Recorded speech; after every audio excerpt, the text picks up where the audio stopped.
Assalamualaikum warahmatullahi wabarakatuh.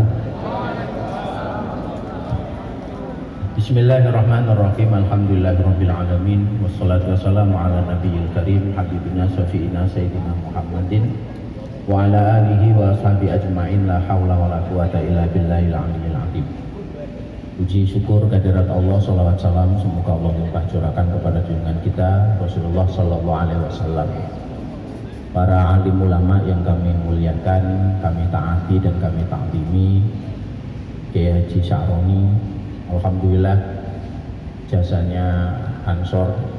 Hari ini saya ketemu lagi dengan beliau setelah 2 tahun terakhir, 2018 ketemu Kiai ya, waktu bimbingan ibadah haji. Setelah itu nggak ketemu dan sekarang alhamdulillah ketemu lagi, ketemu dengan sahabat lama Pak Ustadz Sanusi. Saya dulu sering kalau benar ke beliau dan Pak Ustadz Karmati yang kami hormati serta yang lainnya, mohon maaf saya nggak bisa sebutkan satu persatu. Pimpinan cabang sahabat Edi Fauzi, saya ini suka ketuker aja nyebut Edi Fauzi sama Andi Fauzi. Iya. Kenapa saya ingat Andi Fauzi itu selalu foto saya dan ngirim ke saya. Makanya saya kemana-mana sekarang nggak bawa foto. Begitu saya tahu ada Andi Fauzi udah pede saya udah. Mas Teddy Siki yang saya hormati, pimpinan cabang, Mas Sofik dan lain sebagainya, mohon maaf kalau nggak bisa menyebutkan satu persatu. Bunda Ulwiyah, teman lama, alhamdulillah sekarang ketemu. Udah puluhan tahun nggak ketemu, sekarang ketemu dan ternyata makin cantik saja. Kata Pak Wahid, sedikit. Kata Pak Wahid itu, kalau kata saya masih istri saya yang cantik. Sahabat Danianto, ketua dan segenap pengurus pimpinan anak cabang Gerakan Pemuda Ansor Kecamatan Jatibarang, baru tahu dia setelah turun langsung bisik-bisik ke saya, Mas Edi, saya udah siapkan semuanya, sudah saya hafalin. Begitu sudah naik ke atas ternyata lupa semua.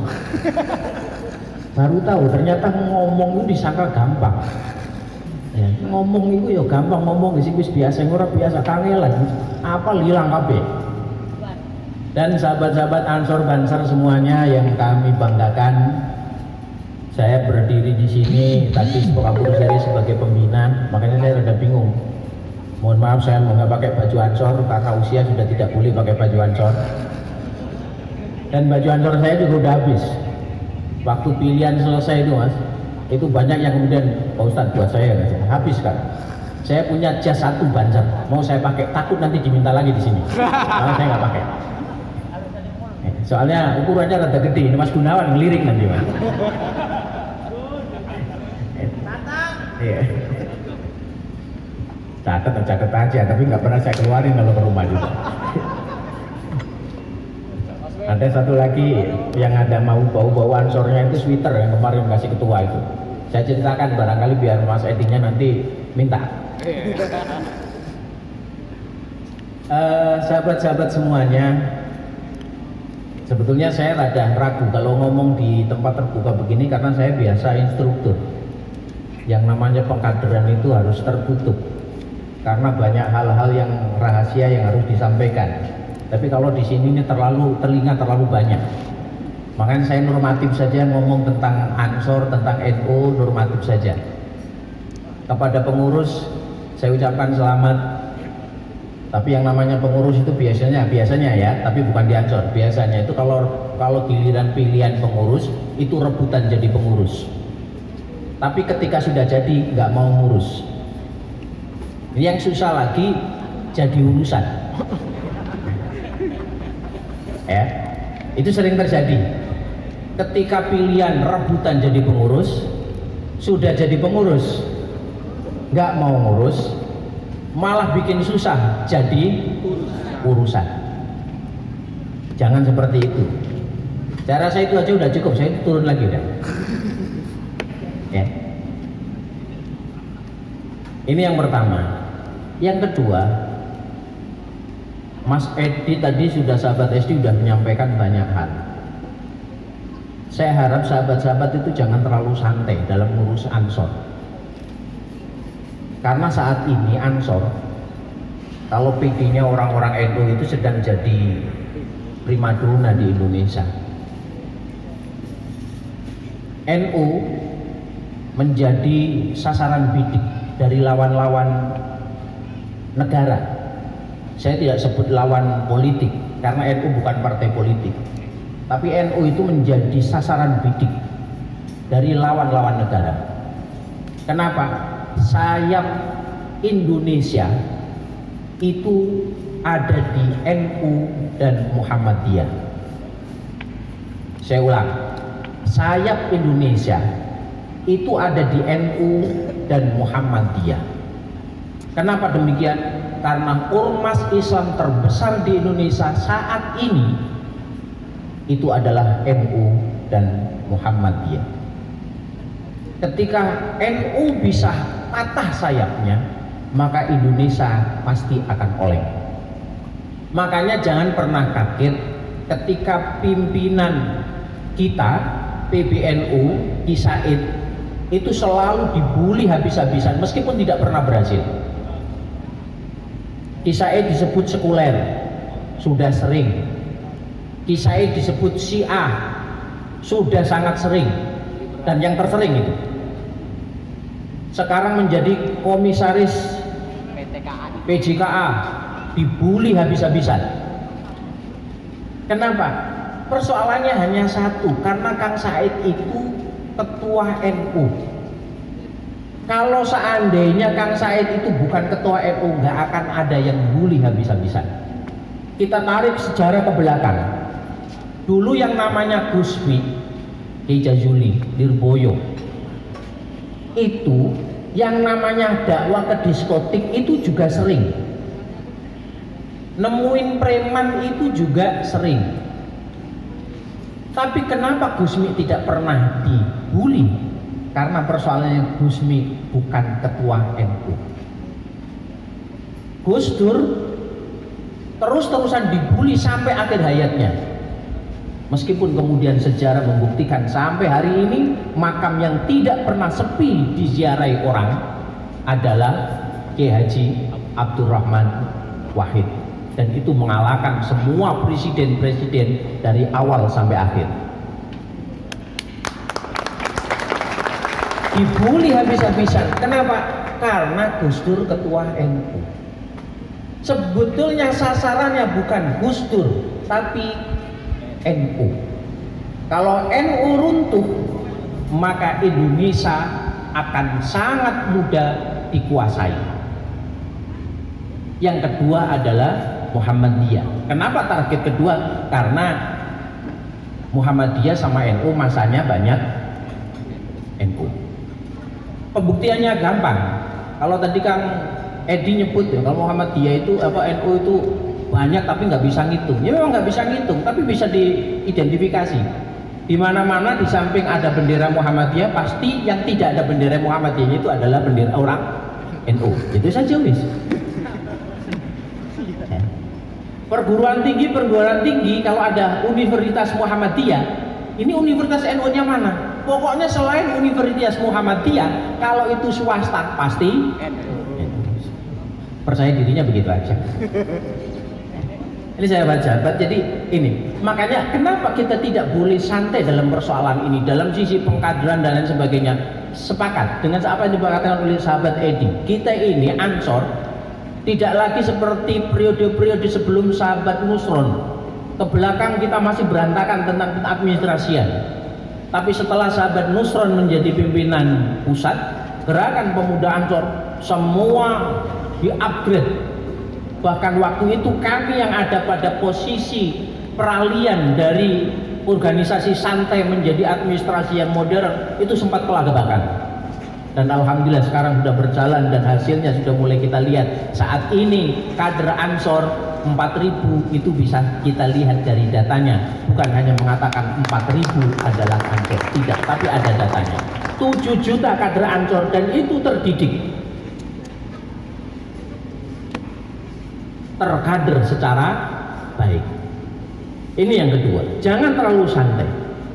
Karena kita ini bukan hanya menjaga marwah Nahdlatul Ulama, tapi kita juga menjaga negara kesatuan Republik Indonesia.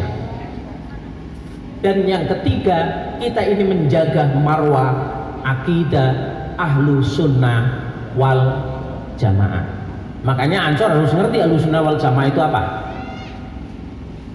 Makanya tadi mohon maaf sedikit kritik, kalau pembina kan boleh kritik kan? Ada yang kelewatan tadi. Setelah lagu Indonesia Raya nggak ada sholawatan. Ya, baru sadar sekarang kan? Ya. Setiap kegiatan apapun Ansor atau NU jangan pernah meninggalkan pembacaan sholawat Nabi Muhammad Sallallahu Alaihi Wasallam. Sebab itu adalah ciri daripada jati diri kader-kader Nahdlatul Ulama. Sampai dibully habis-habisan itu ya gara-gara sholawatan. Gitu? Semua kok nggak Jamiah Marhaban dianggap Jamiah perang sendok dan sebagainya ya. Tapi kita kan nggak pernah berhenti bersolawat. Makanya kalau kemudian dalam kegiatan apapun jangan pernah meninggalkan bersolawat kepada Rasulullah Sallallahu Alaihi Wasallam. Ini catatan untuk kita semuanya. Sahabat-sahabatku sekalian yang mudah-mudahan kita semua ini diberkahi oleh Allah Subhanahu wa Ta'ala. Ada hal yang sekarang juga kita ini sedang euforia, yaitu Hari Santri Nasional. Sahabat-sahabat sekarang sudah bisa pawai, bahkan kemarin Tangerang yang pawai terpanjang di Indonesia, bukan hanya di Jawa Barat, terpanjang. Pawai arak-arakan Hari Santri Nasional.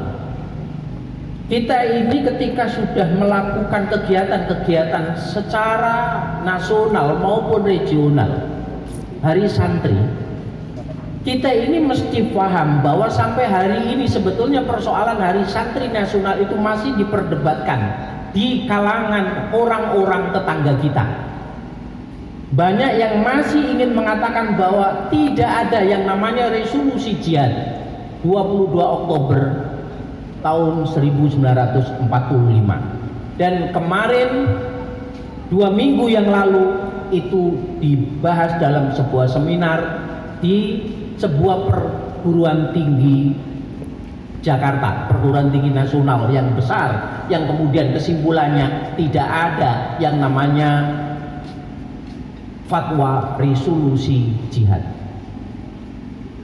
Dan mereka bahkan kemudian berani mengatakan bahwa kalau NU itu tidak punya peran apa-apa terhadap tegaknya negara kesatuan Republik Indonesia, justru PKI itu lebih berjasa karena PKI pernah melakukan pemberontakan di Banten terhadap kolonial Belanda. Artinya apa?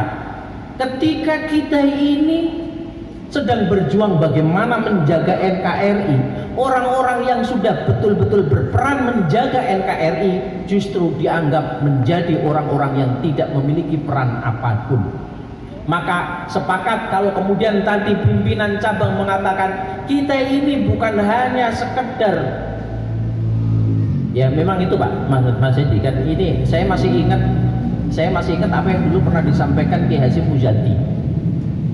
Orang NU itu wiridannya kebanyakan, diskusinya yang kurang.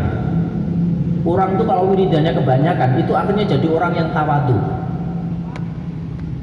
Kalau kebanyakan wiridan itu akhirnya menjadi orang yang terlalu tawadu. Dan itu kita bisa lihat orang NU itu kalau sholat jamaah itu yang lama bukan sholatnya, dorong-dorongan. Kiai yang satu monggo kiai, wah nggih monggo jenengan mohon, nggih dorong-dorongan 10 menit, sholatnya cuma 5 menit. Itu berbeda dengan ormas tetangga yang Fatihah aja bismillahnya gak lempeng tadi itu pengennya 5 menit terus. Makanya kader Ansor, mohon maaf, silakan otak, pikiran dan cita-cita setinggi langit, kaki tetap berpijak di bumi. Ansor, Bansor harus tetap menjaga musola dan masjid.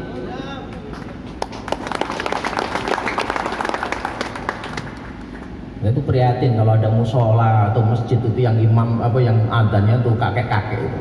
Alhamdulillah, wa akbar. Itu ansor antingnya mana itu?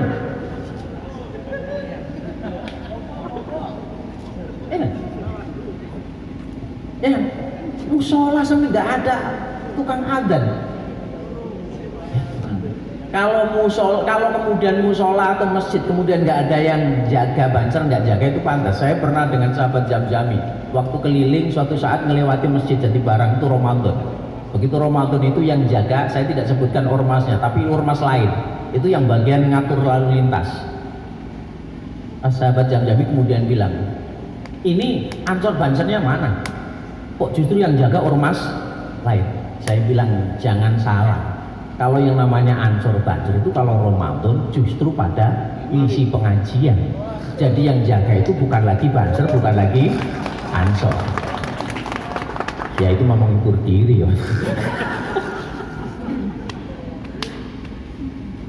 Ya kalau kelompok lain kemudian jaga di siang hari di bulan Ramadan, market dan lain sebagainya, ya pantas karena mereka nggak ngaji. Tapi kalau yang namanya pengurus Ansor ya harus balang. Dan tradisikan itu balang. Jangan hanya sekedar ceramah. Sekarang penceramah-penceramah itu dikuasai oleh kelompok-kelompok muhajirin kelas amar apa muka? Nyamar makruf. Nyambi mungkar itu. Kelompok yang nyamar makruf nyambi mungkar itu. Sekarang itu yang banyak yang menguasai itu. Kenapa? Ya itu terlalu tawadhu anak-anak Ansor. Kembali tradisikan bala kitab, itu yang pertama. Yang kedua, Ansor dan Banser ini kuatkan bukan hanya sekedar menjadi orang yang oke, kayak gini. Saya perlu nyebut, tapi kalau seandainya saya sebut kita kira ada bocor enggak ya? Ada sebuah organisasi, sahabat. Mudah-mudahan aja ya bocor nggak apa-apa lah. Ada sebuah organisasi namanya Forum Komunikasi Aktivis Masjid, FKAM. Pernah dengar? Wah, nggak dengar, bahaya, denger aja enggak.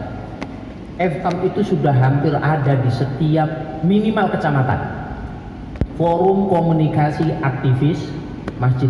Orang-orang ini nggak pernah aktif di masjid, Mas. Tapi mereka sudah punya organisasinya. Suatu saat sahabat lengah, habis masjid. Silakan dicek, Mas Bagio. Jadi barang baru, di antaranya ada di daerah situ. Ada kegiatan forum komunikasi aktivis masjid. Yang mereka ini nggak ada di masjid, tapi organisasinya sudah ada. Ini contoh ya, ini contoh, salah satu contohnya. Lah kalau kemudian kegiatan-kegiatan yang justru mestinya dijaga oleh sahabat-sahabat Ansor dan Banser, kalau Ansor dan Bansernya itu justru terlena hanya jaga pengajian-pengajian saja, sekali-kali jaga gereja, dan itu dibully habis-habisan gara-gara Ansor Banser jaga gereja itu, dibully habis-habisan. Intinya bukan karena jaga gereja, yang sejak zaman Sayyidina Umar itu gereja itu sudah dijaga kan? Ada yang belajar sejarah tuh? Yang namanya gereja di Palestina yang bersebelahan dengan Masjidil Aqsa itu sampai hari ini penjaga gerejanya itu adalah keturunan dari tentaranya Sayyidina Umar Ibnul Khattab. Kenapa? Sebab kalau sampai kunci gereja itu diserahkan kepada kelompok tertentu dari masyarakat Nasrani, akan timbul perpecahan di antara mereka, maka di tengah-tengahi orang Islam, yaitu tentaranya Sayyidina Umar bin Khattab. Jadi yang namanya jaga gereja itu dari zaman Umar sudah ada. Kenapa kita dibully? Hanya gara-gara Ansor Banser itu orang NU. Kenapa NU dibully? Balik lagi arahnya, yang dituju sebetulnya bukan NU-nya. Ketika NU ini jatuh, maka NKRI juga akan jatuh. Sahabat-sahabatku sekalian, maka dalam masa pelantikan hari ini, intinya yang tadi saya sampaikan awal tadi itu saja sebetulnya. Kalau sudah jadi pengurus, ya harus mau ngurus. Hindarkan urusan. Kalau urusan apalagi dengan teman sendiri, hati-hati. Sudah bukan saatnya kita ini gontok-gontokan dengan teman. Soal berpolitik silakan, itu urusan pribadi masing-masing. Tapi kalau sudah berbicara Ansor, maka kita ini adalah kader penerus Nahdlatul Ulama. Silakan saja mau berpolitik. Yang sahabat Edi sampai hari ini masih aktivis PDI, teman-teman yang lain aktivis di PKB, silakan. Dan saya sendiri memilih diam, sahabat. Kenapa? Saya masih senang jadi instruktur. Mudah-mudahan dia nanti pensiunannya gede. Soal urusan politik sudah, itu urusan sahabat. Kalau ngomong PKB yang terbaik itu kata orang PKB, orang PDI ngomong PDI terbaik, itu urusan sahabat. Tapi ketika sudah berbicara NU, maka semua harus bangkit. Kami adalah orang-orang atau kader-kader Nahdlatul Ulama.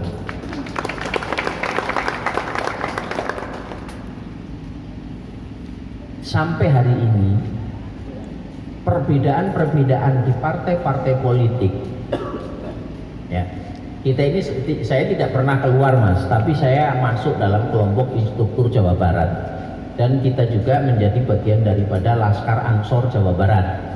Ada grup sendiri yang namanya Laskar Ansor Jawa Barat, dan selalu komunikasi bagaimana perkembangan yang terjadi baik di dalam tingkat regional Jawa Barat maupun nasional bahkan internasional. Kita ini kadang-kadang prihatin ketika kita di daerah itu justru bertengkar antar kelompok karena perbedaan partai politik. Padahal ketika sudah di Senayan, semua kader-kader partai-partai politik dari manapun, ketika misi itu membawa misi ukhuwah basyariah yang dibawa oleh Nahdlatul Ulama, mereka akan dengan tegak berdiri, aku NU dan aku bersama dengan kalian. Mereka itu kompak ketika sudah menyuarakan suara yang itu diamanatkan kepada mereka ketika sudah membawa Nahdlatul Ulama. Makanya jangan pernah diantara kita, yo share perbedaan itu biasa, nggak beda nggak asik. Suami istri aja kadang-kadang perbedaan kan, tapi aja terus tukar. Yang Ansor ya harus tawadu, apa namanya, hormat kepada NU-nya. NU juga harus ngayomin, ya. Ansor, Bansor jangan jadi anak durhaka, tapi NU-nya juga jangan jadi bapak durhaka, kan begitu. Sama-sama, ya, sama-sama. Kita bareng-bareng. Terus NU itu Nahdlatul Ulama. Ini sering saya katakan kepada sahabat yang suka main ke rumah. NU itu Nahdlatul Ulama. Jangan N itu ngerasani U itu uang. NU itu jadikan wadah kebangkitan ulama yang menjaga akhlakul karimah. Jangan kemudian organisasi ini dijadikan wadah untuk saling ngerasani satu dengan yang lainnya.